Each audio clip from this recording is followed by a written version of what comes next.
What's up, everybody? It's J and J with Justin and Jordan. You know how it is, bro. You know how it is. J and J on the day. What we got today, Justin? So today we will be doing our Eastern Conference standings and predictions, and we'll probably are we still gonna do that draft or?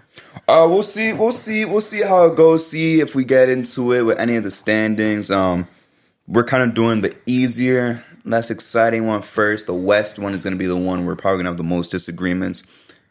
But the East, it just seems like it's kind of set in stone. There's not too much upward movement, downward movement going on. You know what I'm saying? Yeah. So we're going to start from bottom to top because the top is where it's most exciting. And we're going to start from number 15. Who you got at 15, Justin? For me at 15, I got the Wizards. All right, so Washington Wizards. Right first there. place where we agree. Talk to me about the Wizards, or don't even, because they ain't even shit to talk about with them. Well, so we all know Kristaps Porzingis now just got moved to the Boston Celtics. Kyle Kuzma just got extended. He got his bread. They drafted Koulibaly in the draft. They just traded their big move. They just got Jordan Poole. And this team, I don't know, this team last year, even with all their guys, and the key fucking piece that moved was Bradley Beal. Yeah, they lost Bradley Beal. That was another loss. And even with that team altogether, I felt like they were good at times, but I felt like that team's ceiling was like a 9 seed. Mm-hmm. And at the worst, they were like a 13 seed. So now you're getting rid of all that talent, bringing in younger guys, which I think is better for them because I feel like the last few years, they've been kind of teetering between like middle, not even middle of the pack, kind of like on the lower end in the Eastern Conference team. They're usually like around, I feel like 11 to like 9 every year. And we always see them. They always have like the 9th pick in the draft, 8th pick, 10th pick. They're always kind of just like, so I guess it's better for them to just kind of just find an identity. We're going to be a younger team. Yes, you brought in Jordan Poole and Kyle Kuzma. That could be a little exciting factor. I'm really excited to see what Koulibaly does. I don't think he's going to be like a out the gate rookie doing shit. I think if you give him time, he's going to develop into what he could be. But yeah, for the Wizards, I think 15 is the spot. I think Denny should have a bigger year. Corey Kispert played better last year. I think he's going to be recognized as one of the better shooters in this league. And I think it's just going to be the Jordan Poole show going into next year, and Kyle Kuzma going into next year. No, yeah, I don't even got to say too much about Washington. Like you said, they've been kind of like teetering between like that, maybe like 8 seed to 12, peaked as like a 4 or 5 seed like years ago, Yeah. They haven't had a top 5 pick, I think, since Bradley Beal himself 11 years ago. So hitting that full reset is really what's going to help them out right now. I'm not going to be watching too many Wizard games. The over-under on me watching Wizards games, over-under 4.5, I'll probably catch like 3, and 2 of them are going to be against the Knicks. Yeah. Hold on. I'll watch both Warriors-Wizard games to see if anything happens with Draymond. Yeah, those might be the only Wizards games I watch. Yeah, so I'm just going to watch those 4 games. 2 against the Knicks, 2 against the Warriors, but, 4 against the Knicks, sorry. 2 against the Warriors, so 6 games. But yeah, dude, this team is not going to be interesting at all. Of course, it's a reset. You said Corey Kispert's going to improve. He's going to be able to get more shots. I guess I'm kind of excited to see what Denny could do. You got Kuzma, you got Jordan Poole. Man, I don't think it's going to be like fun tanking basketball, to be honest with you. Oh yeah, they also added Tyus Jones too. But he'll be starting. But that's just an addition I forgot to name for them. Yeah, he went from the best backup PG. We're going to see what that means. I mean, they did the same thing with Monte Morris. Says, let's pick up the best backup PG in the league. Didn't really do anything crazy. I think they're just picking up Tyus Jones just to have a move done, because they got to spend that money. But yeah, I think a lot of people are overhyping what Jordan Poole is gonna be able to do. I think we're gonna see like a 20-point per game score that's super inefficient, and we're gonna see the same thing with Kuzma. We're gonna see 2 18 to 22 point per game scores, just getting their shots up, not really facilitating. And Koulibaly, I got no really high expectations for him. I'm gonna be honest with you. I don't think we're gonna see anything crazy for a couple of years. I think he'll be cool down the line, but right now, don't expect anything big from Koulibaly. Not yet. And moving on, number 14, I got the Pistons. Now, I remember I said a couple of episodes ago, I said, like, I'm really high on the Pistons. I think it was after the draft. We were ranking cores. I said, look, I'm loving the Pistons core. You got Cade, you got Ivy, you got all these young guys. You got fucking Beef Stew, Duran. You got everyone on that fucking team, bro. You got everything. You got a core that's going to be set up in a couple of years. This is going to be like kind of like another rebound year. They're going to improve, I think, a little bit, but nothing crazy. It's just more so a sense of like the teams ahead of them are just better than them at this point in time. But I think they're 2 years away. They're 2 years away from making their first playoff run. And by that time, hopefully we see a really good Pistons team throughout the years. Nah, yeah, the Pistons, I really like what they got going. I've been watching the Rico Hines runs on YouTube, and I peeped Cade he brought damn near the whole team with him to play in these runs. So I like that Cade taking that step as a leader, making sure he's with his guys all summer, getting those reps in.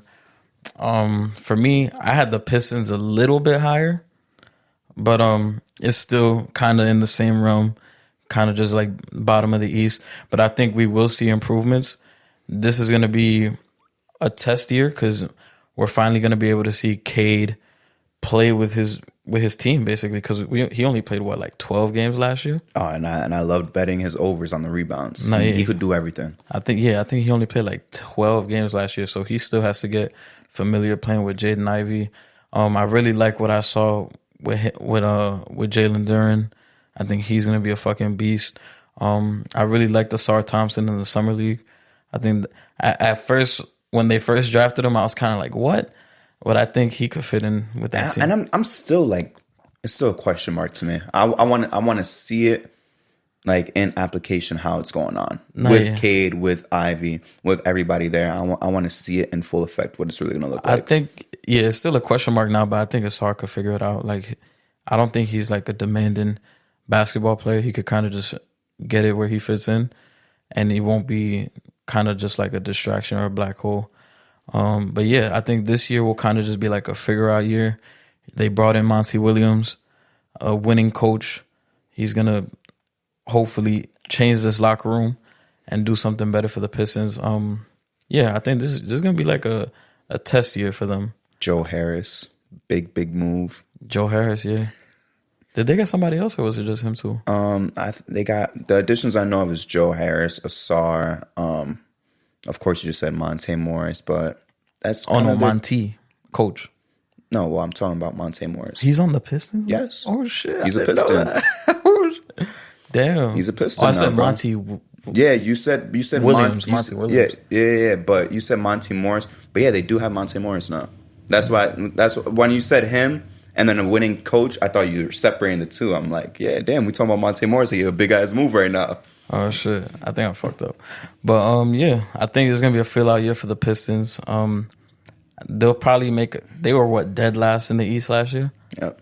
I think they won't be dead last this year. That's all I'll say. Me neither. Yeah. So we agree that they're both 14 seed? Nah, for me, 13, I had... 14. 14, I had the Brooklyn Nets. You got the Nets that low? Yeah. Okay. Only because they just had a bulk of their wins because of the KD, Kyrie. And then once the trade happened, bro, they lost more games after the trade. No, they did. Like, they were under 500. They were under 500. They were ass. Yeah, so now you're about to start a whole new season with that team. I'm not saying it's a bad squad. Like, Mikal Bridges showed he was like that when he played. Is he going to be an all-star? I don't think he's a lock, but I think he could get in there. I think he could be like either a reserve or like an injury replacement. I gotta disagree. And I guess our 13s and 14s are just switched, so I'll comment on the Nets too because I got them at 13. They are going to be a little bit better than Pistons, but I think I do think Bridges is really fucking talented, but I think we gotta pump the brakes on the All-Star. You know, not you, by the way. I'm talking about like people are saying like he's gonna have like this All-Star campaign, like 25 points per game. I don't really think that's him, bro.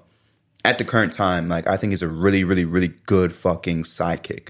for any playoff team. Any playoff team right now would kill to have him as a number 2 option. Oh, yeah. And as a number 3, yeah. 150 fucking percent. I don't think he's a number 1. But yeah, exactly. I don't think he's a number 1. As a number 1 right now, he'll average like 21 points, but not an all-star to me.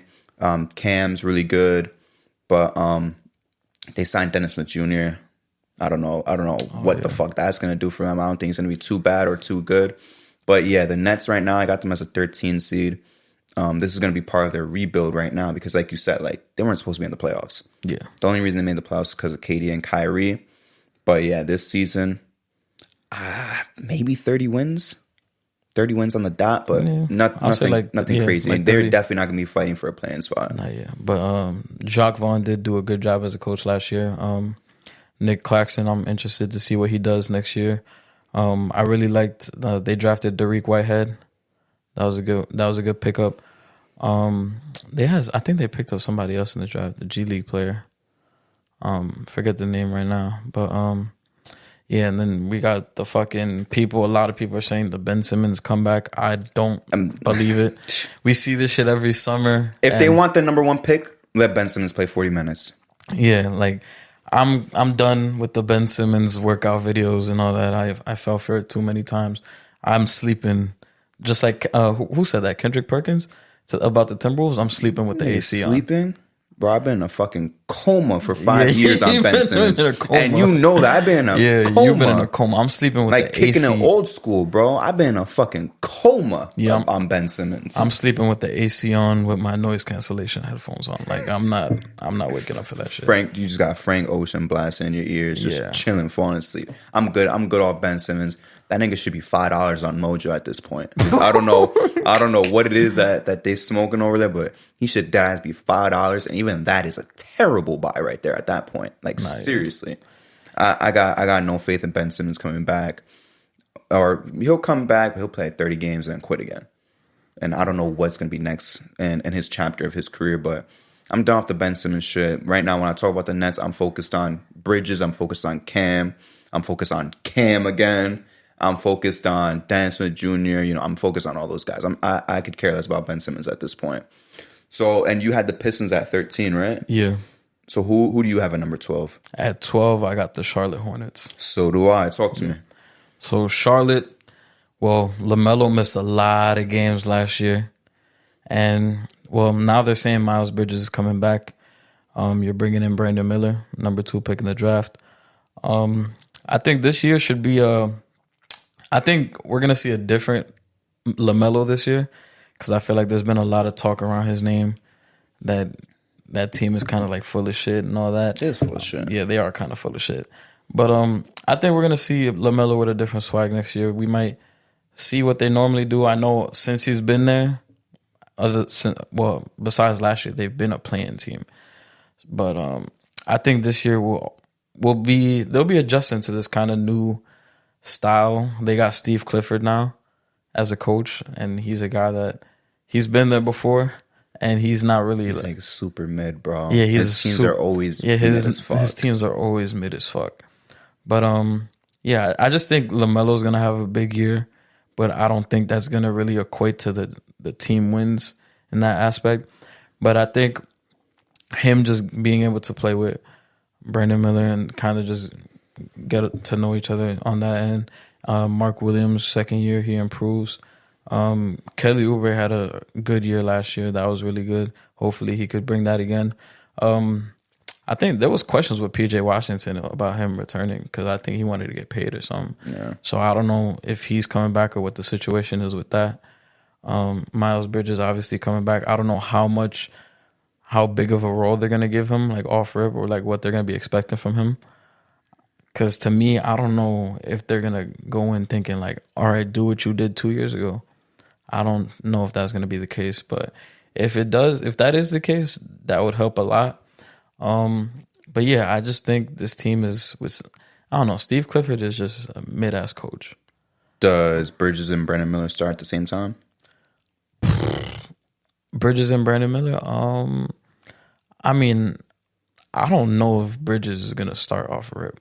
Like, You think he gets that luxury to start right away? I think they're gonna run him as a sixth man, not because he doesn't deserve to start, kind of to ease him in back to basketball. You know what I'm saying? Because like you said, it's been 2 years. You can't just ask a guy who hasn't played against NBA competition in 2 years, like, go play 35 minutes. I want you to get those 20 points back that you were doing 2 years ago. Not yet. So I think they'll ease him, but he's definitely gonna get minutes. Yeah, definitely. Probably play 22 minutes for the first 10 games. But all right, you good? We're gonna throw you back in. I think he's gonna end the season pretty good. He's probably going to close for them, if anything. Yeah, if he doesn't start, he's going to close for them. He's going to be like an 18 to like 20 something point per game guy, like 21. Like we saw him back then, play fucking defense, rebound. And I think him and Brandon Miller can start kind of as like the small forward and power forward of the team. But yeah, when it comes to the Hornets, like you said, LaMelo Ball has been hurt a lot. Yeah. The whole reason why these guys was making the play-in was in large part due to LaMelo Ball. This is a fucking all-star you got on your team playing point guard right now. Will he be an all-star this year? I don't know. There's a lot of competition this time, but definitely, it's a guarantee he's going to be like 20 points, 8 assists a game. No, yeah, And definitely. he's going to bring excitement to the game. He's always bringing excitement to the game. But I'm going to be real with you. Like, this team could fluctuate a lot. Out of the whole entire East, this is a team where, like, I'm kind of confused to put them because it depends on if LaMelo's healthy, how good Brandon Miller is going to be. If Bridges is gonna come back like how he used to play, you know? So that's why I put them kind of like safe at 12, because they could be anywhere between 12 and, in my opinion, like 9, which isn't like a big deal, but it's like it's playing versus out of the playoffs. Like I said, this was a playing team every single time that LaMelo was there, basically, and only like now that he was hurt last year, it was a major setback. I think a lot of people are kind of, I don't want to say like sleeping, like it's a big fucking deal between like 12 and 14, but a lot of people are like really down on this team. Like they're fighting for the top pick. There's not going to be a tanking team fighting for that number 1 pick. There's going to be a team that's going to try to improve, try to make the plan, and they have the capabilities to do it. Yeah, I think they'll be a fun bad team. Definitely. Like this, like Steve Clifford's fucking MO is 35 wins a season. No, yeah. And we've seen that so many times throughout his There's career. nothing wrong with missing the playoffs, but you make improvements as a team. Absolutely. Like, I think if you see the chemistry with LaMelo and Brandon Miller, and because you're gonna have to test that out this year. If it looks good, that's a good sign moving forward into next season. Maybe you guys get another good draft pick, and you could pair that young player with Brandon Miller and LaMelo Ball. That could be good for you guys. And yeah, we also saw last year Nick Richards had a good year. Hopefully we see something from Book Night. That would be good to see. But yeah, I think Charlotte, yeah, they could fluctuate between 9 to 12. That is a possibility for sure. 100%. Who you got at 11 right now? At 11, I have the Toronto Raptors. Wow, okay. Talk to me. Yeah, Toronto Raptors. Well, Nick Nurse is no longer there. Fred VanVleet is gone. Kyle Lowry's gone. Damn near that whole championship team is gone. Mm-hmm. So now Pascal Siakam is still there. He is the guy. But there's still questions of how long he's still going to be there. He's on the trade block. We don't know when it's going to happen, but we all feel like it's going to happen. He was rumored to get traded to the Hawks in the summer. It hasn't happened. I guess they're looking for what type of compensation they want back, but I think it's going to happen. Don't know when, but I think it's going to happen. Scotty Barnes had kind of a mediocre second year compared to his rookie year, but I think he'll bounce back this year for sure, definitely. They drafted Grady Dick. Pause. For the Raptors, that pick didn't really move me because I really felt like they needed a guard. Like a point guard would have been great, or a 2 guard, a playmaking guard, that would have been fire. Grady Dick, is a good player. I just really didn't like the fit for this team because it's like, who's really going to put you in spots? Who's going to set you up in the offense? Like Malachi Flynn, no disrespect. They don't have a lead guard. Yeah, they don't have a lead guard. Like a good lead guard. So, yeah, so the fit for him is going to be interesting to see how he's going to just play into that role. But, yeah, I'm not really hyped for this Raptors season. Yeah, I remember in the mock draft episode, I had them taking Keontae George, and he's that would have been a great pick for them at 13. But, yeah, I'm not really too high on the Raptors this coming season. Siakam's going to have some good games, but I think he's gonna have those big games early in the season. That's gonna boost up his trade value. There's gonna be a team that's kind of middling, not so much contenders yet, and they might just make that move just to see what can happen. You just take the chance on it. And the way the Raptors are going, they're on the younger side. I feel like Siakam doesn't really fit the timeline of what they're trying to do. He's pushing 30. He's 28, 29. Yeah, he's starting to get up there a little bit. Yeah. So, and you still got OG Anunoby. He's been he was like the most highly coveted trade asset for like the last 2 years. Yep. That's what it feels like. So he may get moved too. We don't know. I don't really think I think I've been told or I've heard that they haven't really been looking at trades for him right now, but you never know what could happen in the NBA. Shit changes like that. So he could be moved too. And then, yeah, we might just see Scotty at the helm with Grady there. So, and they might just go full rebuild with a young core. So I think the Raptors, they just have a lot of shit to figure out next year, like kind of what direction they want to go. If they want to retool shit and compete or just decide on the rebuild, which I think they should do. Yeah, so let me talk to you about my number 11 because I don't got the Raptors there. I have the Chicago Bulls. I have the Bulls missing the playoffs for the first time in the DeRozan era, I guess you could say. We already know Lonzo's not going to be available. I mean, didn't these niggas just miss the playoffs? Well, okay, fine, but they're not even you're talking about not even playing. I'm not going to lie. A lot of people don't count playing as playoff ball. I kind of do. It's like in baseball when the wild card was just one game. That's still the fucking playoffs. That still counts as playoff stats. Playing's kind of like that weird thing, but like, yeah, fine, sure, but they're not even going to make the play-in this year, right? Okay. So they're not even going to make the play-in. Chicago does not move me. They made no big moves at all. They didn't even make any middle-tier moves. Like, they re-signed Vooch, who's okay, I guess, but he's not a guy that should be like on a playoff team. It don't matter if he's the first option or fourth option. That's not really a guy I want if I'm trying to win a championship or even win a playoff series. You got Zach LaVine, who I feel is going to be on the move. If not this season, the year in the offseason next year, he's going to be out the way. DeRozan's getting older. I think he's like 34 years old at this point. They don't really have their core, their youth core does not impress me either. I'm not excited about Kobe White. I'm not excited about Kobe White. I'm not excited about Ayo. Pat. I was the best of the three in my opinion. Dalen Terry. Not excited. Not excited. I'm another guy. I'm not. Well, I never had stock in him either. I got no stock in Pat.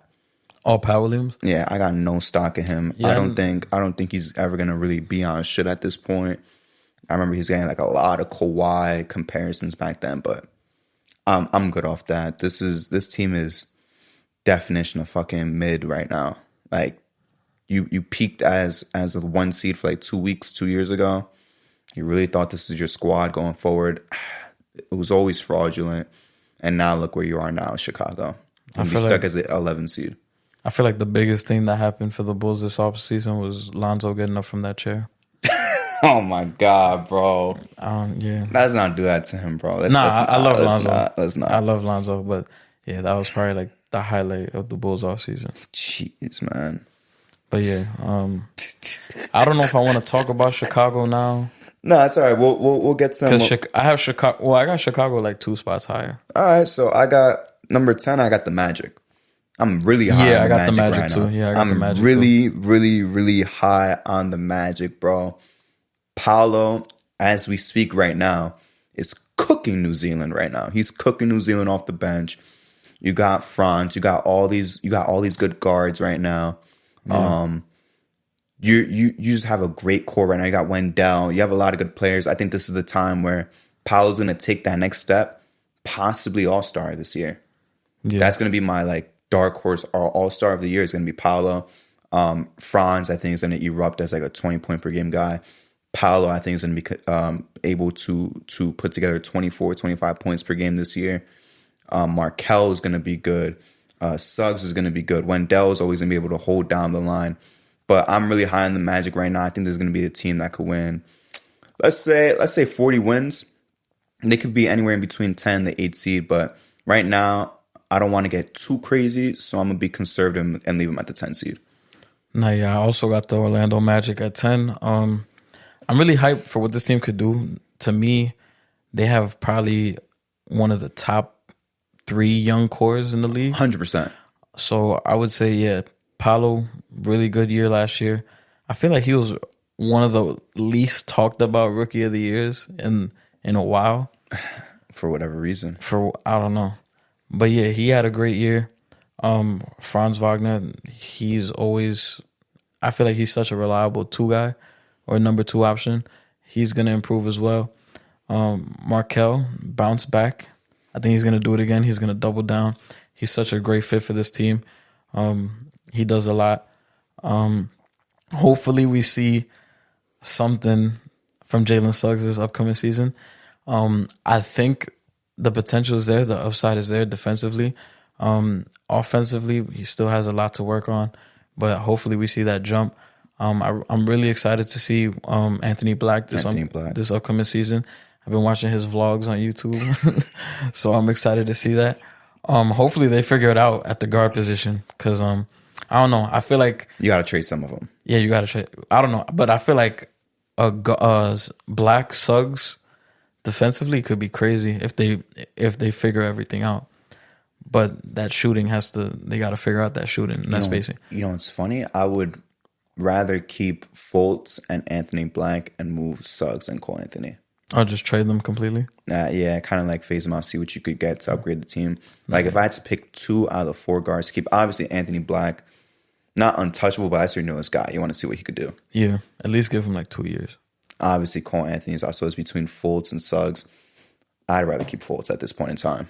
Yeah, but it could go either which way. Like I wouldn't blame anyone preferring Suggs over Fultz. The one thing I can't accept is keeping Cole Anthony over those 2. Nah, yeah. Unfortunately, Cole Anthony would have to be the odd man out. I don't think he's bad. No, he's not. Just think this guard rotation is just like the 3 guys ahead of him. They're all better than him to me. Way better. So I feel like Cole Anthony, if you put him on like a kind of like maybe a contender, just let him cook off the bench and be in that Jordan Clarkson role. I feel like that could be like the ideal role for him. Really? Yeah. I feel like him on like the Nets or the Raptors right now would be cool. If the Raptors was to reset, I would like him on the Raptors or I would like him on the Nets right now. I'd rather have him be on a developing team and him be the one taking up all those shots at the guard position. I guess so. But it could go either way. Yeah. But yeah, I just thought of it too. I'm like, if he was on a contender, I'm like, that motherfucker would barely play though. Yeah. That's what I'm saying. I don't think he would play. Yeah, because on the Lakers, for example. Yeah, because I'm trying to think. Like I'm imagining him on like the Bucks or the Celtics. I'm like, yo, he would barely play. He's not playing. Because bro, Peyton Pritchard barely plays. Like, I'm not saying Peyton Pritchard is a fucking like monster, but like he don't even fucking play. He don't fucking play. And you be seeing him at fucking pro-ams dropping 90 points. Like, come on, that's pro-am. I got no stock in pro-am, bro. Jesus. But yeah, I don't know. I think maybe like maybe a team kind of trying to like figure shit out. They're not necessarily super bad, but they're not contenders. They're kind of just in the middle. Maybe a team like that, he could kind of give like a little spark to. Cause yeah, I could kind of see him in like that Colin Sexton role, something like that. He could be in kind of that mold. But yeah, Orlando, really excited to see what they do. Wendell Carter, I think he'll have a better year. I want to see what Jet Howard does. Because I was not expecting them to take him at 11. That was a surprise to me. He is a good player, though. Just didn't expect to see him go that high. But, yeah, I think Orlando at the 10 seed should be... I think they could be anywhere, but yeah, like you said, but anywhere between 8 and 10 would be like the spot for Orlando. Yeah, I'm just trying to be a little bit safe. But, yeah, I would lock them in personally as a playing team. Yeah. But I don't want to go too high and say they're going to be the 8 seed, you know what I'm saying, or the 7 seed. Yeah. So my number 9, I have the Raptors until, like you said, they move Siakam. I assume your projection is based on them moving Siakam. The reason I'm not buying into Siakam getting moved is because they don't even want to move OG for anything. Yeah. So if they're not moving OG for anything, they're not moving Siakam for anything. They want a lot for OG. Dude, you could not, at this point, you can't fucking send the Raptors 88 Michael Jordan for OG. Yeah. Without 5 picks attached to it. I don't know what it is. I understand OG's a really good player. I really wanted the Knicks to trade for him during the deadline, but when you see what they're asking for, it's like they want a good ass player, like a young player, and like fucking 4 picks for OG Anunoby. Yeah. Strong disagree with that. And if that's not getting you Siakam, and if that's not getting you OG, what the fuck do you need to get Siakam at that point? But yeah, at this point, like you said, the Raptors have lost their whole championship core except these couple of guys. Grady Dick, that pick didn't really move me too much. Pause. Yeah, pause. As we already discussed before, they don't really got that lead guard. But at this point in time, like Siakam, the big three, I guess you could say, of Siakam, Scotty, and OG, I think that's enough to claw into like the fucking 9 or 8 seed at this point. Like at this point, they're a mid team that can make the play-in every single year, basically forever and ever, until they say, all right, let's hit the reset button. I'm trying to think who the fuck is going to be the point guard next year. God, I got no. Because doesn't Gary Trent start the 2? And then you got what? Scotty at the OG at the 3, Scotty at the 4. Unless you do point Scotty, but Raptor fans low-key like point Scotty. I don't like it, bro. I don't like the idea. You could do it in Scotty. spurts, but not the whole season. No, there's some of them that buy into like this. This could be our fucking like that. LeBron. Nah. This could be our primary ball handler. I'm good on that. Nah, I don't like that because he's not like I feel like he's not like a scoring threat like that. He's not. He's really not. He's good. He's good. Yeah, he's just not like that. Where I'm like, Scotty, go take the ball up. Either create your own shot or create for somebody else. Yeah. Like for the whole fucking game, I can't do that. For like 5 minutes, whatever. But for a whole fucking game, I'm good on that. Because I'm trying to think who their point guard would be. Because starting lineup would be Trent, OG, Scotty, and then Siakam at the 5, right? So Malachi gonna be starting? Probably. Nah, niggas might not even make the playoffs. They got nothing else to throw out there. I'm about to look at the roster right now. They got nothing else to throw out there. That's the thing. Point guards on the roster right now. Jeff Doughton Jr. Who? Malachi Flynn. Mm-hmm. Oh, Dennis Schroeder. Oh, okay. So, I guess Dennis Schroeder. But like that's not even nothing either. That's nothing crazy. Dennis Schroeder will most likely start then. That's nothing crazy though. Yeah. That's still nothing crazy. But yeah, that's a 9 seed right there. Like it's just what you just said right there. I don't know all the guys you named. That's a 9 seed, maybe an 8 seed. Unless they take the risk with Marquise Noel. No, I'm good. He said he's going to be the greatest Raptor to put on a uniform. Yeah, okay. Whatever. Yeah. How many people say that shit? The only person that shit's worked out for is Curry saying that. He said something like that. DeRozan saying, I got y'all Toronto after Bosh left. But he didn't even get them a chip or nothing. And the biggest one is when Tom Brady went up to fucking Rob Kraft. And he's like, yeah, I'm Tom Brady. I'm the best decision you ever made. Most of the niggas that say shit like that, it's most likely a flop, and you don't hear those stories anymore because it's a flop. 5'8" guard. We'll see what he could do. Do shit. I got a question for you. Do you think he will be the best 5-foot guard in Raptors history? He got one competition. Stoudemire. Yep. Mighty Mouse. That motherfucker was rookie of the year. No, 19 a game. Yeah, but then he only played for them for like 3 years. Yeah. Yeah, but even then, he still got it, bro. He was. His rookie year, he was like 19 and like 9 or 8. Is that nigga even gonna be better than Muggsy? Remember, Muggsy was a Raptor. Yeah, but he was not shit. Yeah, he was old. That nigga was like 34. Prime Muggsy was the Hornets. Yeah, but he was like 34 at that point. But nah, yeah. I don't give a fuck about who's the best 5-something guard in Toronto, bro. Are you serious? I'm good. Shit. If you said like the South, I'm like, damn, you got like Isaiah Thomas. I don't know how fucking tall. Oh, you meant like 5-foot player just ever? Yeah, like bro, it would be so hard to replicate what Isaiah Thomas does. You'll never see it again. You'll never see it. Promise. Even then, like, and people be saying Allen Iverson's like 5'11". Like, yeah, but he's. But you could lie, like they had him register at 6 foot. You feel me? Yeah, you could not register Isaiah Thomas. Yeah, at 6 you couldn't. Tall. Yeah, he could have been shorter than what he was registered. I don't know if we'll ever see another Isaiah Thomas in the league. Like someone under, not counting, under 5'10", so starting at 5'9" and below, we'll never see that ever again. I don't think we'll ever see that shit again. I fucking promise you. It's tough, man. Even before him, we never saw anything like that. Yeah, never. Like you said, the closest was AI, but he was 5'11", sure. But they rounded up and they made him 6 foot. There's nothing around Isaiah I'm trying Thomas to think of other, like, Muggsy Bogues was good, but he wasn't fucking Isaiah. How small was Tiny Archibald? I'll look that up right now. That nigga must. I remember Earl Boykins was like 5'5". Yeah, but he wasn't on shit. That's my point. Yeah. At least Tiny Archibald led the league in scoring and assists at the same time. Tiny Archibald. But nah, yeah. If he's under 5'11", I'll even give him 5'10". All right, but I bet he was just 6 foot. Nah, Tiny Archibald was 6'1". Exactly. Well, listed at 6'1". So he was probably 6 foot 5'11". He was probably 5'11". He was not no fucking 5'7", 5'8". You feel me? Spud Webb. He wasn't, as a player, he wasn't on shit. He was nothing but crazy. He was a good dunker. Muggsy could play defense. He was nothing crazy. It's literally just Isaiah Thomas. You Muggsy, will never see a guy shorter than 5'10", average fucking, not even the 28 or 29 that he had. You'll never see someone like that averaging 20. That's crazy. Muggsy Bogues was like a starting point guard. That locked up too. That's the worst part. Up. That's the fucking worst part. He locked up. Muggsy was fucking 5'3", bro. Yep. That's crazy. Bro, there's bitches taller than him. We'll say women taller than him. We'll say women taller than him. Oh my god. Yeah. Oh god. Yeah. Muggsy had a season where he averaged 11. That's it. 11 and 8. That's it. Almost 9. 8.7 assists. But 20, we'll never see again. Nah, yeah, I don't. 29 a game. Oh, damn near 30. Yeah, he had 30 at one point in the season, bro.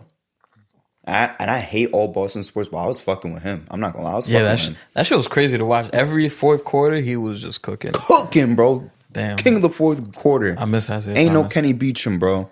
Yeah. No bullshit. Who you got at number 9, by the way? Because I got the number Raptors. 9. I got the Chicago Bulls at 9. Okay. All right. Yeah, what you want to say about the Bulls? I already shit on them. For me, the Bulls are kind of like mid good. So like they're mid, but they're like I expect a little bit more from them. They're like, for me, the 9th seed is kind of just like, because I feel like the highest they could be, like for me, the highest they could be is like 8, and the absolute lowest they could be is like 11, 12. Mm-hmm. So I feel like 9, 10 is realistically where they'll be. DeMar DeRozan, man, I have like. He's just getting old, bro. Like, he's solid, but yeah, he's getting old. I don't know. And then DeMar DeRozan, as good as the tenure he's had with the Bulls, I don't know. I don't know if that's enough to just like make you one of the top seeds in the East. It really isn't. You still got Alex Caruso. Kobe White improved this season. What happened? Was Io injured last year? He just wasn't on shit as like he was the year before. I feel like I don't know. I feel like I barely heard about him more as a rookie because he was better as a rookie. Yeah, and I think he probably just played a lot more too. 100%. I think he might have been hurt last year. Dalen Terry's going into year 2, but we'll see what that looks like. God, that's what we hyping up the Bulls with. Yeah, it's hard. Vucevic is there. I remember when he's there. That's crazy. Yeah, he's there. Yeah, I remember when that trade first happened. I'm not gonna lie, I was kind of jealous because they had that happen, and then they got Lonzo, and I wanted Lonzo to go to the Knicks, but thank God we didn't get him. It's funny how life works. Even in the moment, I didn't want him, bro. Jeez. Nah, yeah. You know how I've been feeling about Lonzo, but shit, now that he hurt, like I feel bad for all the shit I said about him, but thank God he's not a Knick. Nah, yeah. So the Bulls, I don't know.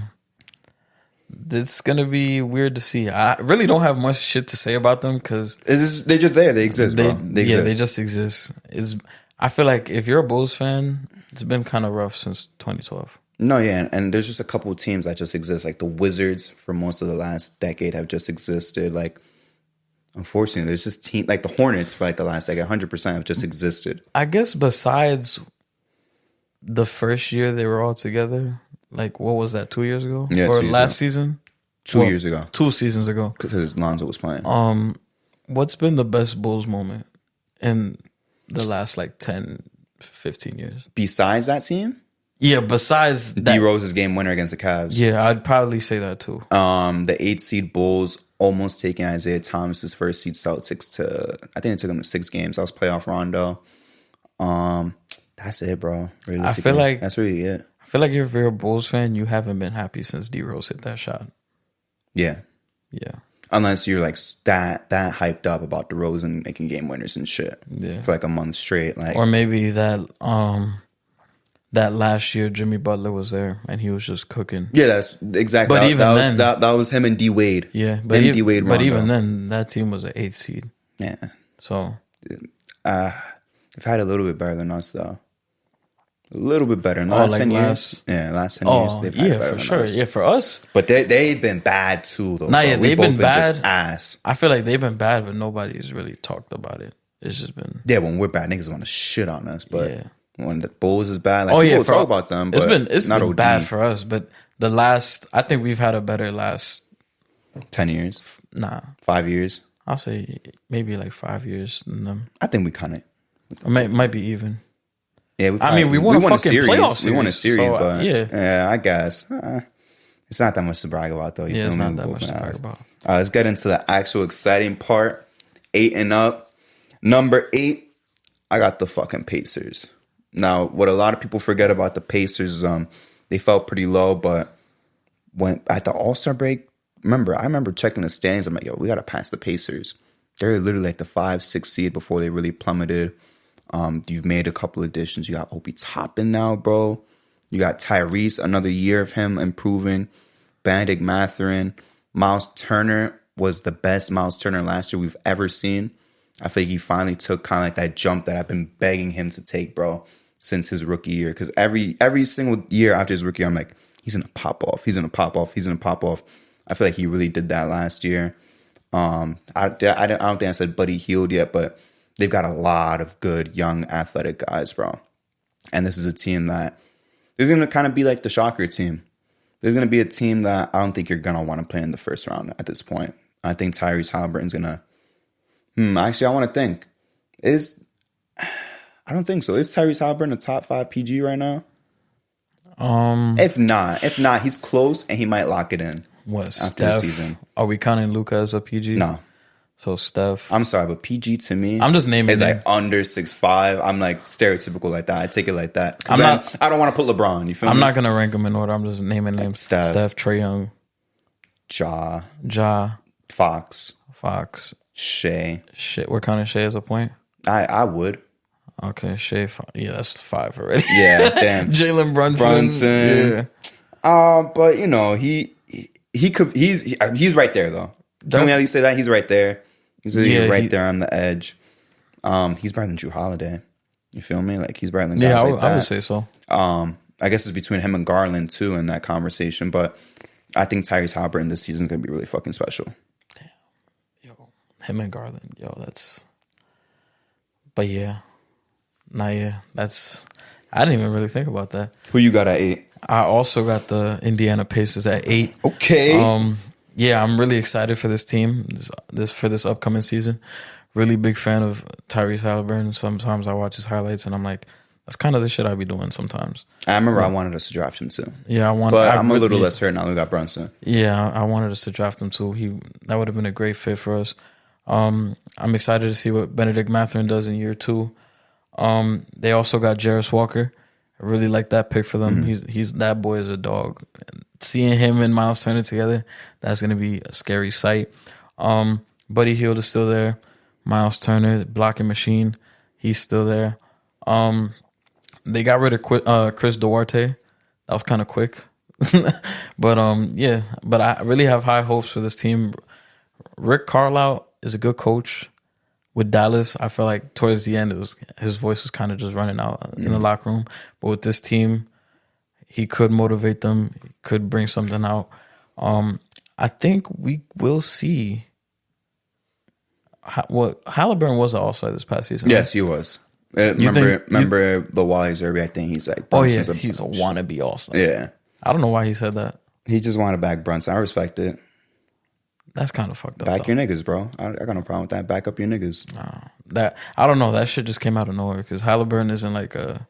Cause I remember, you got to remember, it was him and Brunson for like that last spot. It was between him, Brunson, and Harden for that like last guard spot, and of course he was gonna back his boy. You feel me? I respect it. I guess if you was in the NBA and I was an announcer, and they're like, "Oh, fucking Darius Garland should be an All-Star with Justin," I'd be like, "Fuck no, he shouldn't. It should be Justin. Back your boys." You feel me? That's what it is. I guess it's just the way he said it, like the tone. He's like, wanna be All-Star. I respect this. Bro, he sounded like fucking Tyrese fucked this bitch. Like I respect it though. I respect it. That's correct. I don't know. But yeah, I think he could maybe be an All-Star again. Oh no, he will. He will. Yeah, I think he could definitely do it again. He still got TJ McConnell, one of the better backups in the league. I really like TJ McConnell. He's one guy I feel like a lot of people would want to get into a fight with him. If you're, I think he got 10 steals against the Knicks. yeah, if he's picking you up full court, I'd be tight I'd be as fuck. so I'd be mad. so tight. But yeah, TJ McConnell's a good player. Is Jalen Smith still on the team? I believe so. Yeah, Jalen Smith. I like Jalen Smith. I think he's a good player. I feel like Phoenix kind of gave up on him too early, but I like what he gives for the Pacers because he provides that spacing, and he could also shot block. That was one of the reasons they picked him at 10 in the 2020 draft. So I kind of like how he complements Miles Turner. He's still and they got Bruce Brown. We forgot. Bruce Brown. We stepped over Bruce Brown. Yeah, big addition, Bruce Brown. Yeah, I really like this fucking team's offseason. This team's gonna be fire. They won the offseason. I think. Yeah. For me, I would say them and the Rockets. Low key. Okay. Yeah. Well, sure. oh yeah, I forgot about the Dylan Brooks shit. Sure. I'm just thinking about draft. All right. What about number 7? Because this is where I got the Hawks. I'm gonna be very brief on the Hawks because so many people were high on the Hawks last year, and I'm like, bro, they're not that crazy. They're not better than this team, not better than this team. A lot of people were saying, there's a top 3 team now. They got DeJounte Murray. They is 7 or 6 seed to me, bro. They're nothing special. They didn't really do anything too crazy. They finally traded away John Collins. But in terms of additions, really nothing crazy, bro. Like, I got nothing too much. If you didn't do too much as a team, I don't got that much to say about you, to be honest. So that's why I'm going to leave it with Atlanta. Yeah, I also have the Hawks at 7. My bad. Yeah, I kind of want to see. It's kind of hard because this team is like the definition of mid. Like, and we've said that to like 3 teams already. we said it to 3 teams, but like if there was mid in the dictionary, it should be a picture of the Hawks. A little bit higher, yeah. They're like a higher tier of like middling pack. Because I would see their record like it would be like last 10 games 5-5, Yes. last 30 games 15-15. Like this team is mid as fuck, and you would think that they're better because like The names. the names they have on their team. But Trae Young, great player. I feel like he's kind of getting like a little bit more slept on and hated on now, but I still feel like he is a great point guard in this league. I think he's kind of like plateaued. Oh, you think he's just? I don't think he sucks. He's gotten worse. But You think I he's just? I don't think he could get better because he can't improve. He literally like, I guess he could try more on defense, but he can't do anything about it, bro. I When feel you're like- that small, you can't do shit. I hear what you're saying. I guess for them, it would come for a player that just plateaus, but with the talent of Trae Young, I feel like for him to excel is just going to come down to a creative ass coach that will have like some type of offensive scheme where he could really just Like Brad Stevens, even though he's a front office guy now, but he did it with Isaiah Thomas. Yeah, I feel like that is the way, because I'm not expecting fucking Trae Young to just come out into next season. He's like, oh yeah, I'm averaging 35 next year. It would take some type of coach. Like if he was in a D'Antoni system, Brad Stevens system, yeah, I could see fucking Trae Young averaging like 33 or some shit.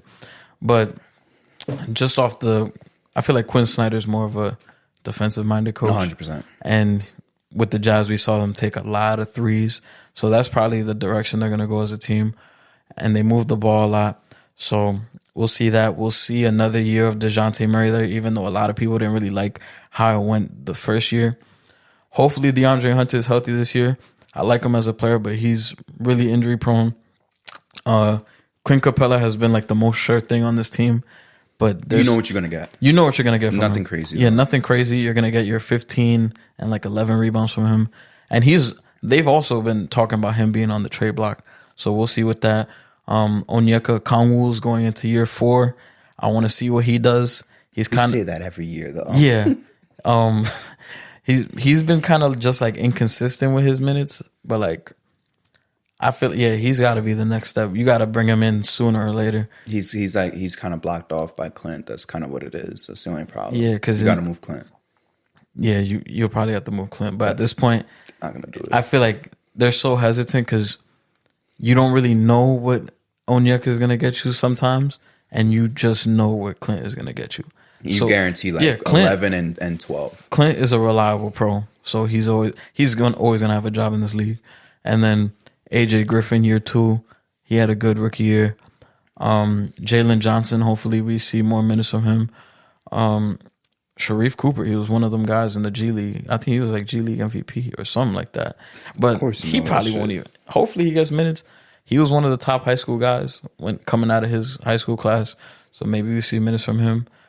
But yeah, this is gonna fall a lot on Quinn Snyder and what he could do. The full season. Because with Trae Young, with coaches, it's not really looking too good. This is Quinn Snyder. He's no bullshit though. It should be. It's like, bro, my way or get the fuck out. I don't remember who was the coach when Trae Young was a rookie.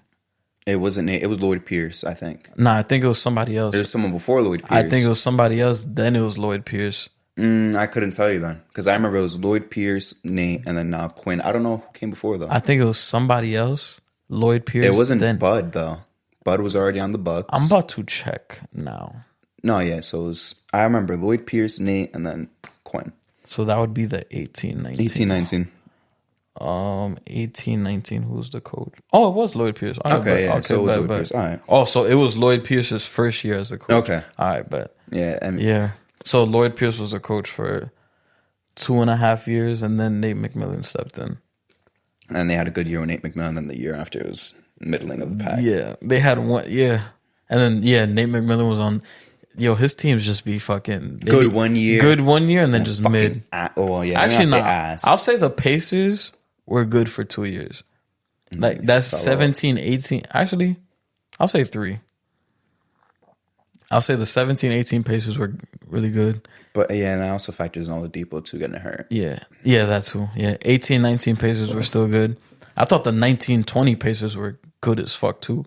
That was that was their first year with Brogdon. That was fuck, what's his name? Him and the dude on the Hawks got the same name. Bogdanovich. Yeah, Bogdanovich was there. Sabonis, I think that was Sabonis' first All-Star year. Yeah, he's an All-Star. Turner was Miles Turner. Yeah, that team was fucking stupid. TJ Warren, did we say TJ Warren already? Oh yeah, TJ Warren. That's when he fought Jimmy Butler. Yeah, and then he started tweaking in the bubble like that. He was cooking though. That Pacers team was fucking crazy. They were pretty good. That team was pretty good. They were a 4C for no fucking reason. Yeah, they got fucking swept. I thought they'd put up a fight. They ain't do shit. Next, number 6. I'm basing this on Harden leaving because I don't think he's going to put on a Sixer uniform ever again, or if he does, he'll have the fat suit on for a week. Harden leaving will lead to the Sixers being a 6 seed. Yeah, you got Pat Bev as an addition, as a top addition. You got Max, he's going to be a 20-point per game guy without Harden there. And Embiid's going to do Embiid shit, but this is another team that doesn't really like excite me. It's more so the outside drama that's exciting me way, way, way more than what's going to be happening on the court. So Embiid might try. He'll be in MVP conversations, of course, 100%. He's going to be a top 5 player in the league again, but this team's not going anywhere crazy.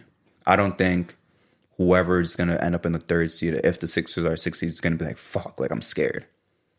I'm not scared of a Sixer team without Harden because I don't know what haul they're getting back because his value is so low with all the shit he's talking.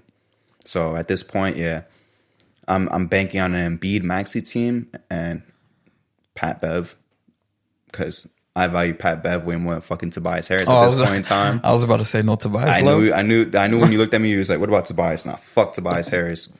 That's the team that they're gonna be rocking with. That's gonna get them to like a 6 seed, probably win like 46 games. Yeah, I also have the Sixers as the 6th seed. Yeah, with James Harden on that shit up in the air, we don't know what's gonna happen. If they come back, they could be like a top 4, top 5 seed. Woohoo, one more spot. Like it don't really matter. Ain't gonna do shit, bro. I think Embiid's production is good enough to just get you out of the play-in and be at the 6th seed. With this uncertainty with Harden, we should see a jump from Maxey. We really love his game. I think we'll see him at like 21, 22 points a game. Yeah. Tobias Harris, I don't fucking know. Like maybe with James Harden, we kind of see a little bit more consistent version of him. I was about to say, you know what you're going to get from Tobias Harris, but actually, no. You don't know. The definition of Tobias Harris is you don't know what the fuck you're going to get from him. He has an 8-point game or a 20-point game. Yeah. Shit. That motherfucker might have a 22-point game, and then the next game he might have like 4. 4? Yeah. That's why I never bet. I don't think I've ever put a bet on Tobias Harris. Don't know. It'll be like at 17.5. You're like, fuck, I don't know what to fucking bet. I remember 2 years ago, in the playoffs. I think his over was like 18.5. I would not touch that. Bro, Either way, no, I wouldn't go over or under. I took the under. The motherfucker had 20 at half. And I was sick. that And nigga, then bro. the next game, that motherfucker had like 4 points. Or he had like 4 or 6. He's volatile as fuck. I'm like, bro. So you really don't know what you're getting from him. I feel like the most consistent version of Tobias Harris was like on the Clippers. I guess, but even there, he was. But even then, yeah. I don't think he's nothing crazy. But this team, they're not going to go anywhere. Yeah, and like we said in the last pod, I think Embiid's going to get moved next offseason. Yeah. He's going to be fucking pissed. Biggest additions is Pat Bev. Respect Pat Bev. Yeah, Pat Bev. And Nick Nurse, new coach. Yeah, maybe a new voice could do something. He's gonna play the fuck out of the starters. That's one thing I know for sure. That's a bad thing for Embiid. You might wear his ass down before the playoffs. You might get him hurt. Pause, bro. Pause. Pause, nigga. Yeah, pause. But yeah. Pat Bev is a great locker room leader, but like, I feel like it's gonna be kind of hard with this team because like you have all the Harden shit going around, and it's kind of hard to uplift these. And this is like an older team, I'd want to say. I feel like Pat Bev's presence is more felt on a younger team, kind of like the Timberwolves, like we saw. I feel like He's that guy, bro. He needs his respect. yeah. I fuck with Pat Bev. That's why I say that. I liked them on the Lakers, even though that was I liked him everywhere. yeah. Even as a Rocket, I liked him as a fucking Rocket, bro. Did you like him as a Bull? Yeah. I liked him as a Laker, though, probably the most because either as a Laker or a Clipper, either LA, because that fucking putback, that shit was funny. And he followed that shit up with the camera shit. Oh, He's the like, "Look at camera shit. That was top 5. That shit, That no, was- I think that's his best moment ever because he had the dunk right before, and then he's like, "Look at this shit." He's You like, missed the look at. call." He's like, you missed that shit, nigga. And then he got kicked out, bro. He got kicked out. That was- shit. Yo, that was top 5. And when he told Curry, he's like, "These next 5 years are mine." And Curry's like, "Nigga, aren't you like 34?" I'll never forget. I'll never forget Lonzo's first game when that nigga. Yeah, he picked him up full court. That nigga my checked him. God, nigga, I was so hyped, bro. Yo, that I was on funny the as anti-Lonzo hell. train, bro. I That was love mad Pat Bev. funny. Yeah, that was funny as fuck. Number 5, the Knicks. Who's my 5? Who you got at 5? I got the Cavs. All right. So we're probably not too far off. We lost Obi Toppin. I'm not too hurt by it. I think he's gonna be so much better in Indiana. It was just a matter of fact of he's getting blocked out by Julius Randle, and I don't blame the Knicks for moving Obi Toppin. At least we got his brother. Let's see what his brother does. He's not gonna play. Yeah, he not gonna fucking He's not play. gonna play. But we got Dante DiVincenzo now. Re-signed Josh Hart. We're gonna have another year of Brunson.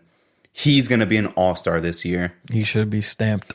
I think he should be stamped. I'm scared of Julius Randle because we see that Julius Randle on even years is ass. 2020, terrible. 2022, really fucking bad.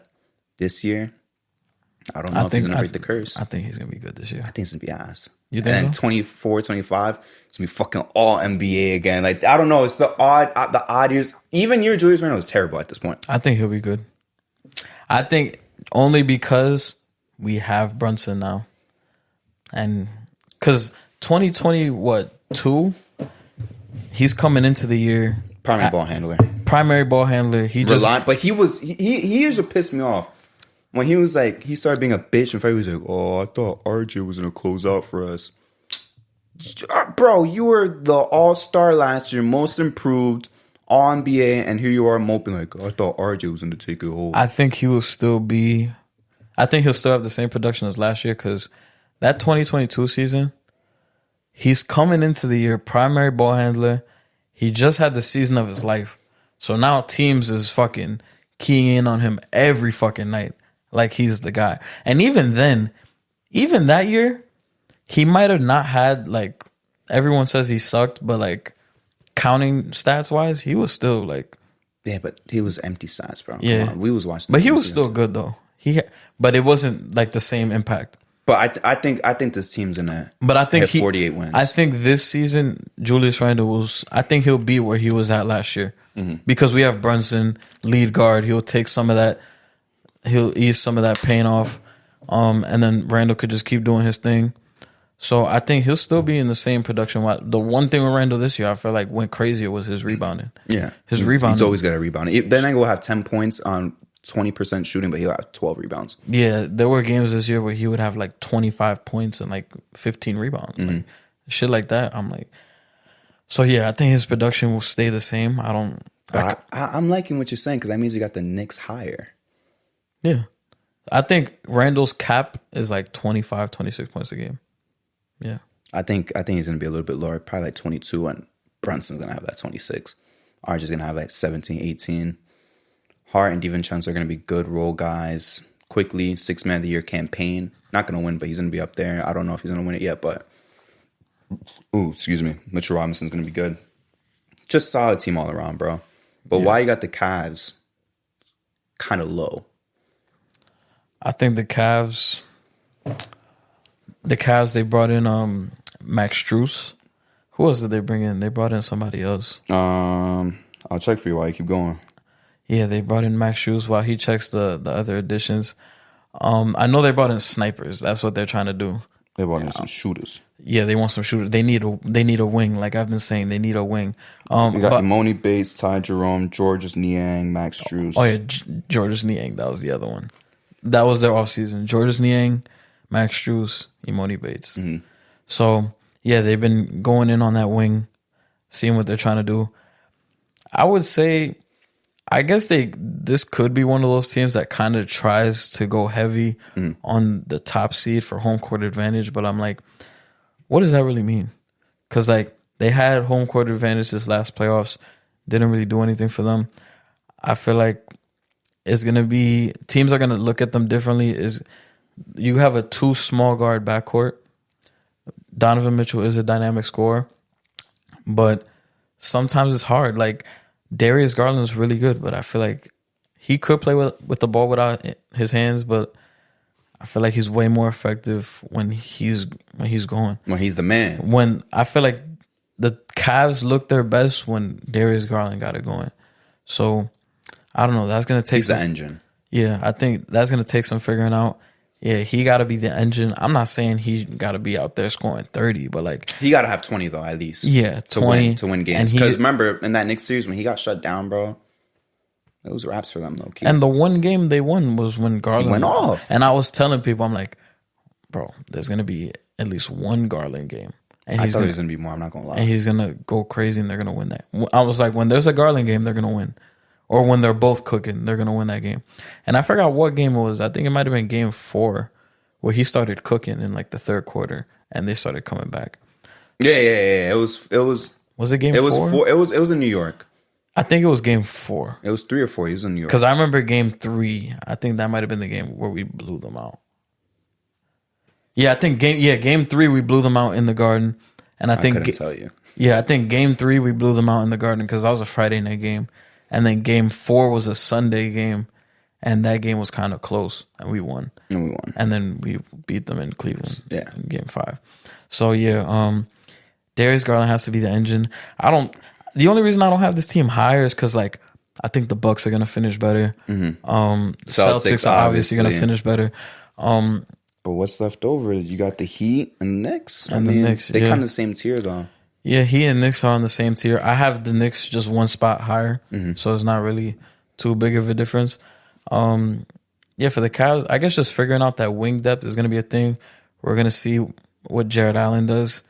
I feel like the cloud around Jared Allen's name right now has kind of been different ever since that series.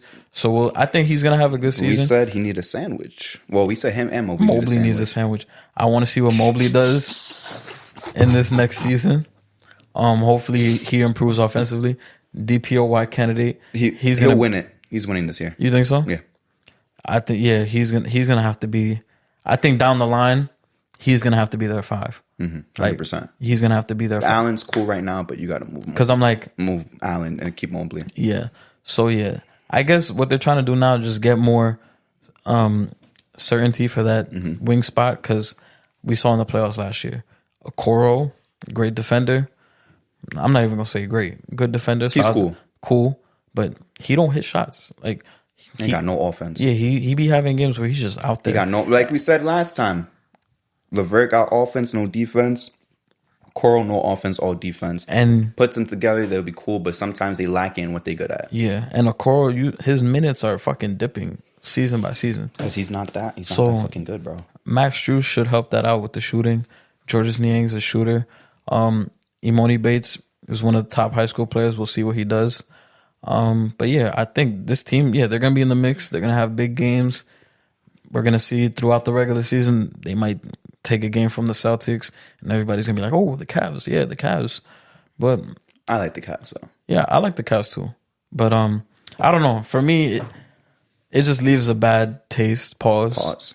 Because, I don't know. I guess I don't know. I guess it just looks bad when you lose to the Knicks. Come on. So, and I'm a fan, but it just looks. I'm a fan.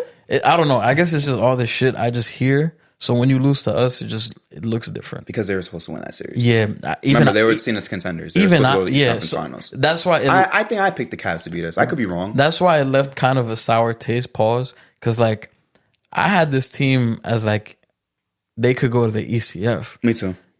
And for us, like, nigga, we were happy to just be at the party.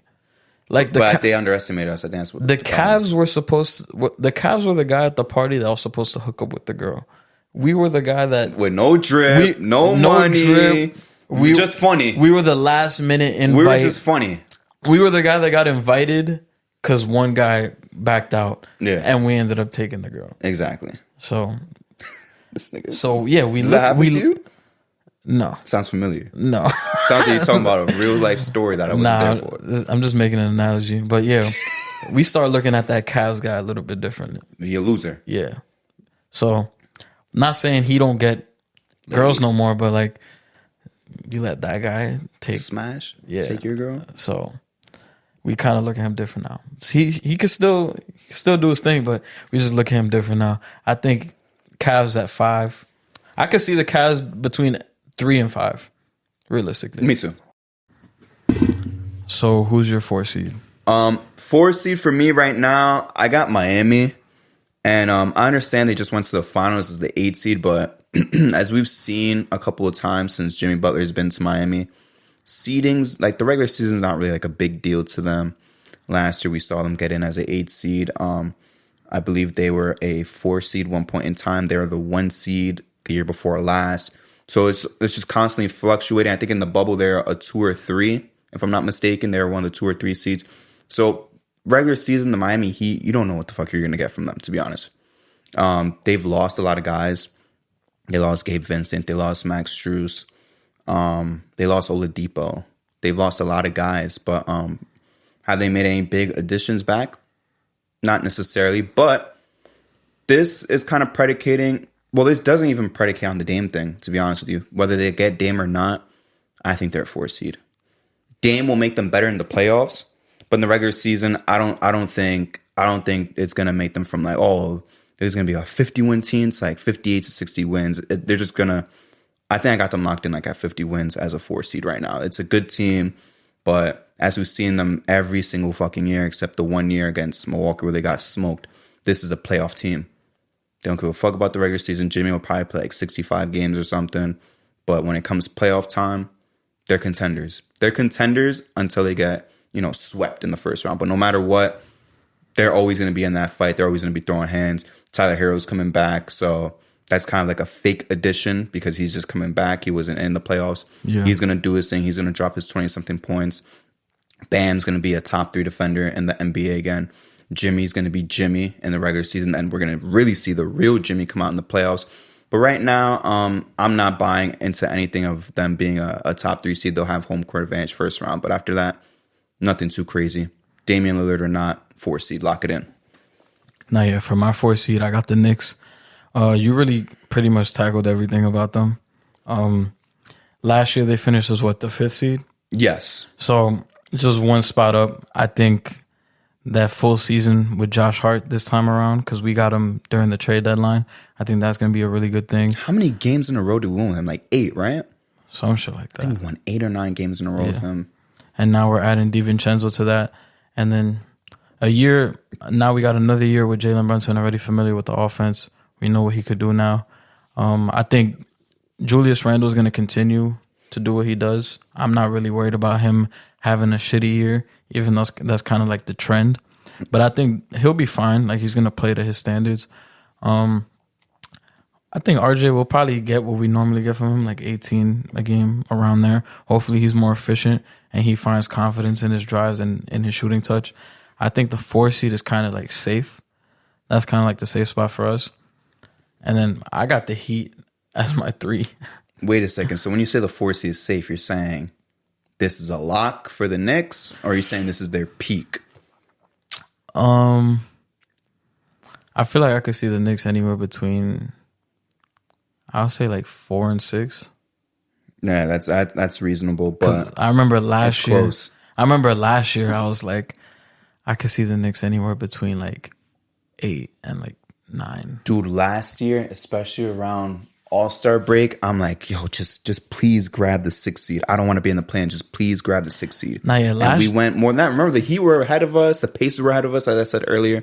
I think the Nets might have been ahead of us. Yeah, the Nets, Pacers, and Heat were ahead of us. I'm like, yo, please.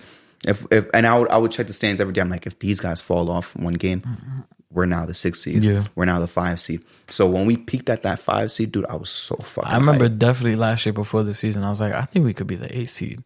And people were like, nah, I think the Knicks going to be like 10 or 11. I'm like, what the fuck? Well, people were sleeping on Jalen Brunson. People thought that was a joke signing.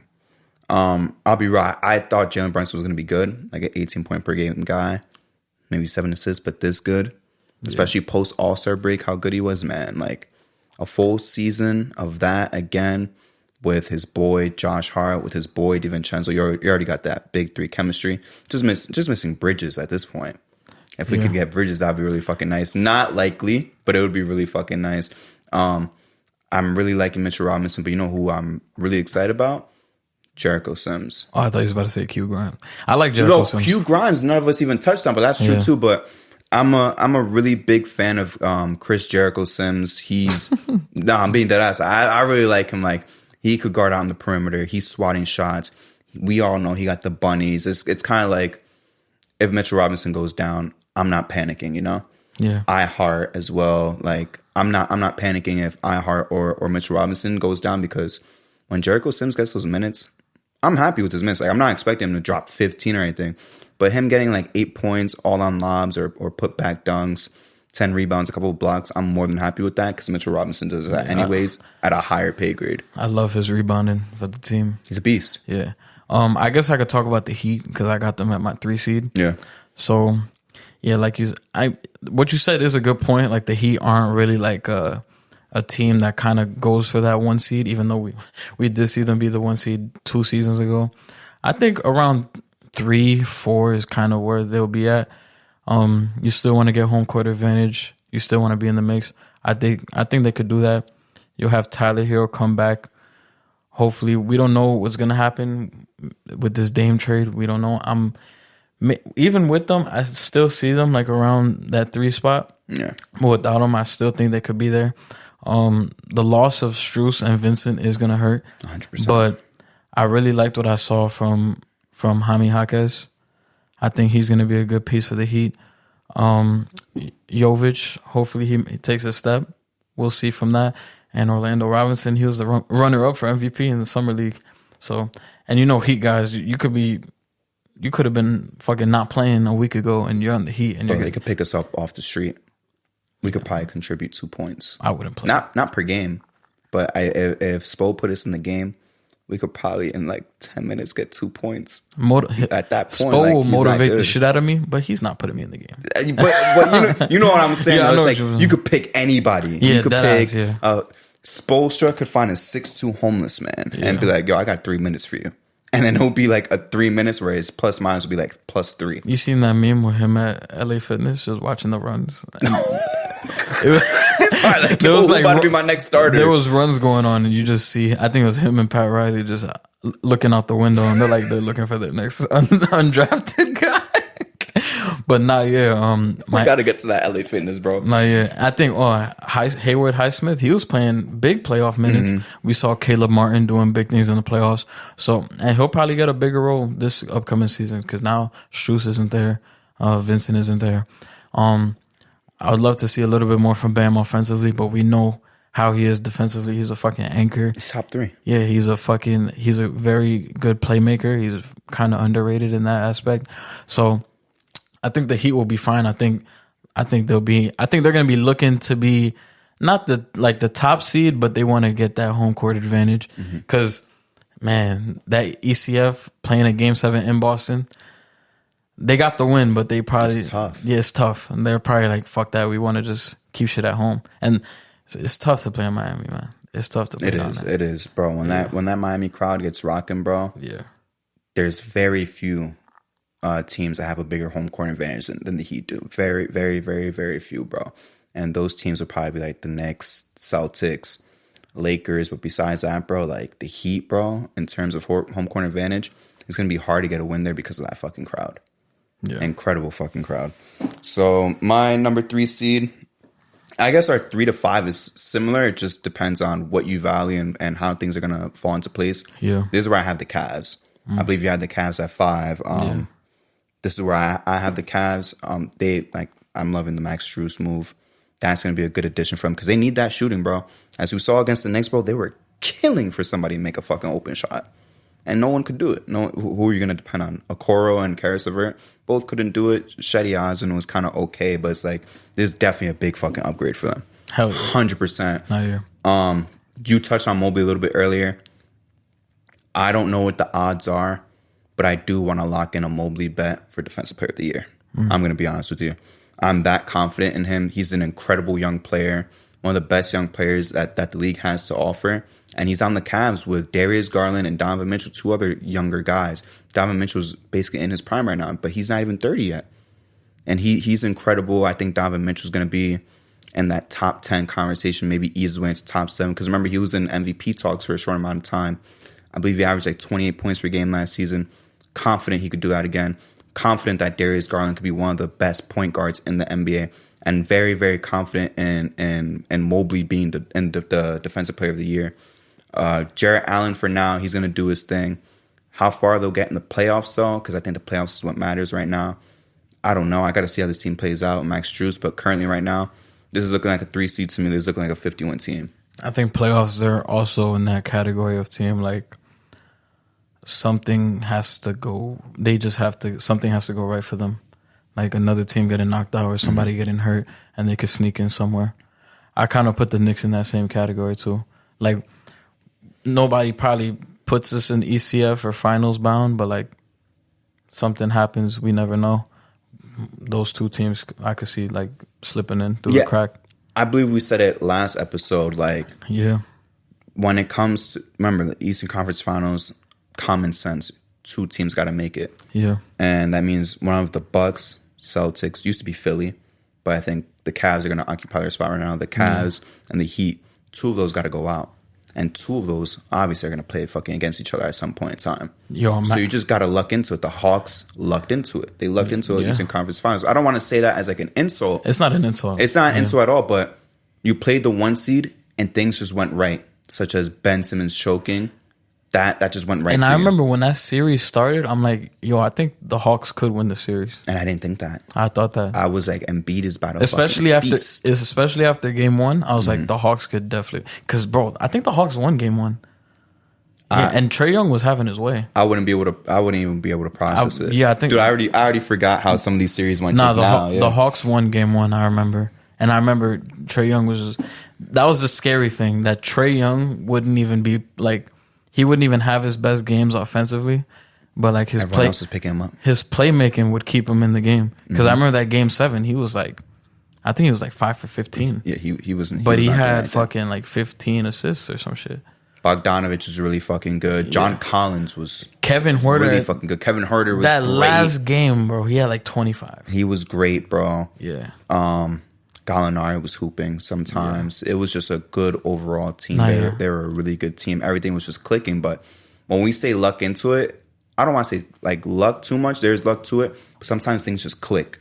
Your team gets hot at the right time. Yeah. Or the team that you're facing just goes straight up cold like Philly did against the Hawks. And not even just that too. Like you might see like another factor into that is like you had the Nets and the Bucks play each other in the second round. That's what I'm saying. Some of those teams got to play against each other. Yeah, so like imagine this year we see Celtics Bucks playing round 2 again. Yeah, because they did it 2 years ago. So that's a possibility that could happen. and it just leaves the door wide open for another team. For the Cavs, the Knicks, a team like that. Like, those are the two teams where it's like things have to go right for you because you're not expected to make the conference finals. I think they're in the same tier. Even though I have the Cavs over Miami, Miami's in that contender tier. Yeah, the Knicks and Miami's the Cavs are kind of like, if one thing goes wrong for those 3-4 teams, then we're in there. I guess I would put like Philly in there too. Not anymore. Not anymore. Not anymore. Philly used to be in that tier of the 4 teams where, all right, 2 of these got to go down. But at this point, they're not in that tier. They're not in the tier of things got to go right to me at this point because once James Harden's gone. Oh yeah, that's true. I don't know. I guess with Harden yeah. With Harden there, they'll be in that mix with the Knicks and the Cavs. Exactly, but at this point in time, with him having to be on the way out, yeah, I don't see it right now. So we down to the last 2 teams. Obviously, is Boston and the Milwaukee Bucks. Who do you have as number 2 though? For the 2 seed, I got the Boston Celtics. So do I. Yeah, talk to me. So the Celtics just paid the fuck out of Jaylen Brown.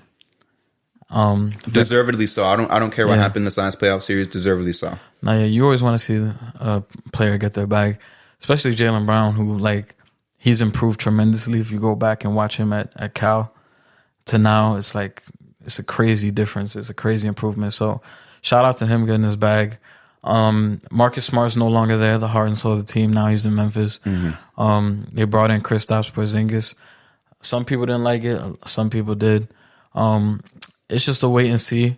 Kristaps is injury prone, but he played his healthiest season last year, and last year was probably his best season since he was with the Knicks.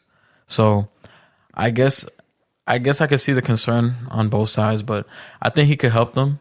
Especially playing alongside Robert Williams. It could bring something different to the offense. You have somebody that could space the floor a little bit more. I know you say he's overrated as a shot blocker, but just a little bit. But it still helps to have somebody down there to protect the paint to help Rob Will, because Rob Will's another guy who deals with injuries. Yeah. And Al Horford is getting up there in age. You don't want to rely on him to play so many. He's been playing a lot of fucking minutes. For no reason. Yeah, I think he's literally just, I could be wrong. He might just be 1 year younger than LeBron, unless I'm wrong. He probably, yeah, I think so. I think he's a year younger than LeBron. These last 2 years, he's been playing heavy playoff. And he's not, just heavy playoff minutes too. Not like regular season. Like regular season, he's playing 25, whatever. But the playoffs, he's playing 38 minutes. They'd be like, bro, you 37 years old, go play 37 fucking minutes. That's what they're doing. But then he'll cook. Nah, yeah. He'll be cooking, bro. Bro, that game 1 of the finals last year. Nigga, how about him against the Bucks? The year when they went to the finals, where he got tight, Giannis dunked, and he was like, all right, he was raising his eyebrows, and that nigga dunked on them niggas, bro. He's still, for whatever reason, got it, bro. Nah, yeah, I feel like at this point he would be more serviceable off the bench. I feel like 27 to 32 should be the ballpark for him to play. Yeah, Robert Williams got to stay healthy this season. Hopefully Porzingis stays healthy for them, because adding him to the offense could really work things out, especially in the playoffs against Miami. For some reason, that zone was fucking them up sometimes. So just having Kristaps there, that could really change shit for them. So it's gonna be good to see. Jaylen Brown's I think he's gonna keep doing what he does. Jason Tatum, obviously one of the best players in this league, he's gonna keep doing what he does. It's interesting to see what Brogdon does. Hopefully he 6th man of the year. Hopefully he stays healthy. He's another guy who deals with injury. I'm excited to see what Jordan Walsh does. I really like Jordan Walsh. I think he's gonna play. I don't think he's gonna fucking start, but I think he'll get 8th man minutes. Yeah, I guess. I mean, This is a team they're the 2 seed. They'll probably win 54, 55 games. But to me, I think the Celtics went backwards. Think so? I think so. You lost Marcus Smart. You lost Grant Williams, who we didn't even talk about yet. Oh yeah, that was a big loss. I think that's a big loss. I understand Porzingis as a player and as a name might be better than both of those guys combined, but like you said, I think he's overrated as a shot blocker. He's not a good rebounder, especially for his size. He's never been a good rebounder. He's not healthy. Yeah. My thing is, if Rob Will was healthy and Rob Will would play 75 games and be healthy throughout the whole playoffs, this is a good fucking move. But now your starting front court, your 2 big men are injury prone. And like you said, if one goes down, Horford's getting all these big ass minutes. What happens if they both go down? Yeah. And another thing is Will Porzingis. You said he had his best year last year since he was a Knick. He's had some decent years on the Mavs, but is he going to be able to coexist and be that Wizards or Knicks Porzingis with Jaylen Brown and Jason Tatum? Probably not. I don't think he will. Probably not. I think he's going to be relegated to like 18 points per game, some shit like that, which is cool, whatever. Like you said, he's going to provide spacing. But again, like I'm someone who highly values health. Every single time we talk about players on the pod, one thing, I don't want to make about those two guys. You know who I'm talking about. But my thing is always availability. How many games are you going to play in the regular season? And are you going to play for most of the postseason? I know everyone's banged up in the postseason. Are you going to play for most of the postseason? I got that doubt with Porzingis. Overall, the team's really fucking good. They can still do things. They can still make the finals. It's not like I'm saying there's a first round exit team, because no matter what, and I hate it so much, but the Boston Celtics are going to be good every fucking year. Unfortunately, they're going to be good every year. And another thing I didn't mention too, I feel like a lot of shit really has to do with what Mazzulla does. Because there was a lot of questions with him. He didn't like fucking taking timeouts.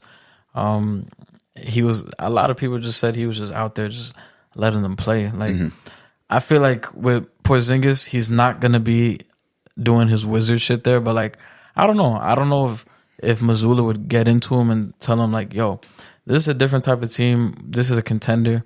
You may not get the ball all the time. Find something else that you could bring to the table. Maybe get after more on the glass. That's another thing too is Porzingis low-key got an ego, bro. He didn't like posting up because Luka was the guy handling the ball. Yeah. Is he going to be willing to post up for Brown and Tatum? It's not that he's just watching Luka dribble the ball now. He's watching these two guys dribble the ball. That's the sacrifice you have to make if you want to win. I think want to though. Yeah, that's the thing. That's why I mentioned Mazzulla, because I know if Ime was still there, he'd be like, motherfucker, you gonna go rebound because you're not gonna get fucking posted. Get the fucking read, just like that. He's gonna be like, you gotta attack the glass. But I don't think he's gonna do it honestly because of his ego. It doesn't matter what coach is talking to him. I don't even think like it's gonna sound crazy. I don't even think he's gonna listen to Pop. Like that's just who he is. He's not gonna rebound. Oh yeah, then he wants to shoot threes. He wants to block shots once in a while, but. That's it. But he's going to be a guy who's like, I want my touches. Oh, yeah. Then I don't like that idea. That's on him. You got to be willing to sacrifice. That's on him. I don't think Porzingis is willing to sacrifice to be a winner. And so that obviously leaves over the Milwaukee Bucks as the 1 seed. As we saw with Giannis in the last interview at the end of the season, talking about failure, getting mad. It's obvious it affects him.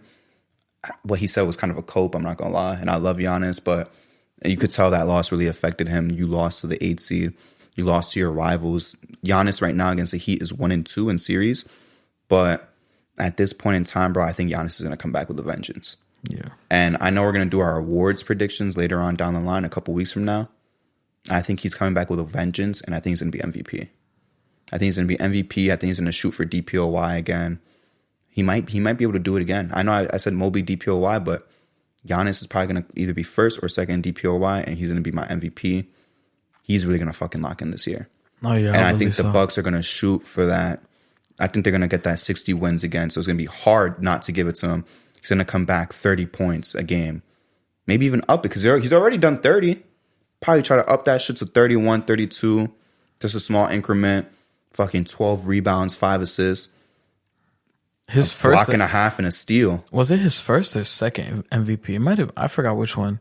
He averaged the year that he averaged 30. He didn't even win MVP. Nah, but there was one year. It was one of his MVP years, but like, I think he played like the lowest amount of minutes for an MVP because they were beating the fuck out of everybody, and they're gonna do that again. Same thing with Stephen Curry. His unanimous year, he was playing low minutes. I don't even think he'd play 4 quarters.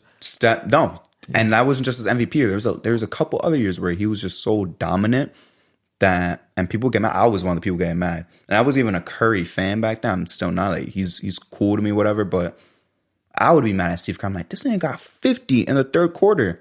Let him play the 4th. Let him go for 70. I understand the mentality. No, trust me, I understand as a coach. It's like, got to preserve my guy. What if this guy gets to 65 points? Boom, lands on his ankle the wrong way, whatever. Now I look like a fucking idiot because we're up by 20 already. But man, like like you said with Giannis, like I think the Bucks are going to be beating the fuck out of people this year. I promise you. Chris Middleton, you know I love Chris Middleton. He's going to come back, 20 points per game, whatever. Drew Holiday. I hope he didn't let that Jimmy Butler shit talking really affect him. I don't think it's going to affect him too much going into the season. He's going to put up his 18 to 20 lockdown defense. Bobby Portis, 6th Man of the Year candidate. There's just so much to talk about with this team, bro. Fresh coach, everything, bro. I think because they won in spite of Bud, to be honest. I'm going to be real with you. They won in spite of Bud, not because of him. I think he overstayed his welcome there. No, which is cool, but... Yeah, he was there because... Bud was still there because they won the championship. Mm-hmm. Had they lost that Nets series, he would have been gone. And I just saw right here, because I know they didn't, off the top of my head, they didn't have too many additions. Their biggest addition was Malik Beasley. So you got a little bit more shooting there. That's a good pickup. Is Jay Crowder still there? I got no clue, bro. Jay Crowder's been... No, yeah, he re-signed. Jay Crowder, because we know how Jay Crowder has been. But lost Ingles, lost Dragic, lost Javon Carter, but lost Wesley Matthews. But I'd rather have Malik Beasley over all those guys. Yeah. Just my own personal take. I'd rather have him. The Bucks, not much to say. They were the number 1 seed last year. I think they'll do it again. I want to see what Adrian Griffin does as a coach. Maybe he does more things. He's more creative. He makes adjustments, because that's one thing Coach Bud didn't really do. Never. He kind of just stuck to what he knew. Hopefully Chris Middleton is back healthy. I would love to see he's not really... I wouldn't say he's like an injury-prone guy, but... It's just last year. Last year was really like... He was kind of in and out, so hopefully this year he's in the lineup consistently. Don't have to worry about shit. It'll be good. You get your lineup. You don't have to worry about the inconsistencies.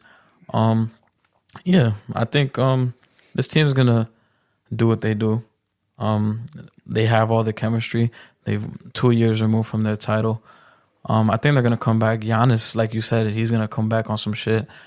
He heard all the talk last season, so I think he's going to come back ready. 150%, bro. But, guys, that's our Eastern Conference standings. Next week, we want to talk about the West. That wraps it up for J&J for the day. We will see you guys next time. Justin, hit him with the housekeeping. Yeah, so if you guys can, please follow us on TikTok at the JJ Podcast. It's going up. It's going up every day on YouTube at the J&J Podcast. Please subscribe. Please like. If you're listening on audio, please give us 5 stars. Please like. 5 stars. 5 stars is going up. And we'll see you guys next time. And thanks for showing love. Catch you guys, bro. We still out here. Peace.